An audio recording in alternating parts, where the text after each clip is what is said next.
బెంగాల్‌లో ఓ పక్కన అందరూ సస్పెన్స్‌గా ఎదురు చూస్తున్న వేళ, ఆత్మసాక్షి తాజాగా ఒక సర్వే ఇచ్చింది.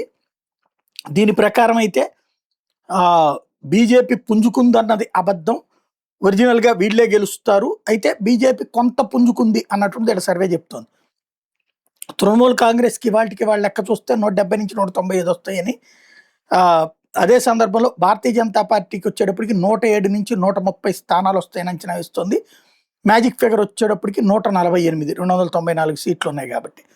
కాంగ్రెస్ పార్టీకి 3-4, అలాగే కమ్యూనిస్టులకు వచ్చేటప్పటికి ఒక 2-3 సిపిఎంకి వస్తాయని, ఇతరులకు అందరికీ కలిపి ఒక 5-6 స్థానాలు వస్తాయని అంచనా వేస్తోంది. రీజనల్స్ వైడ్గా చూస్తే నార్త్ రీజన్ ఏరియాలో తృణమూల్కి 18-20 అక్కడ టోటల్ 54 సీట్లు, అందులో బీజేపీకి 29-36 వస్తాయని. సెంట్రల్ బెంగాల్లో వచ్చేటప్పటికి 58 సీట్లు ఉన్నాయి. తృణమూల్కి 38-43 వస్తాయని, బీజేపీకి 20-24 వస్తాయని. అలాగే గ్రేటర్ కోల్కతాలో వచ్చేటప్పటికి 91-99 స్థానాలు ఉన్నాయి. ఇది అక్కడ 126 ఉన్నాయి. 126లో 91-99 తృణమూల్కి, 30-37 బీజేపీకి వస్తాయని అంచనా వేస్తున్నారు.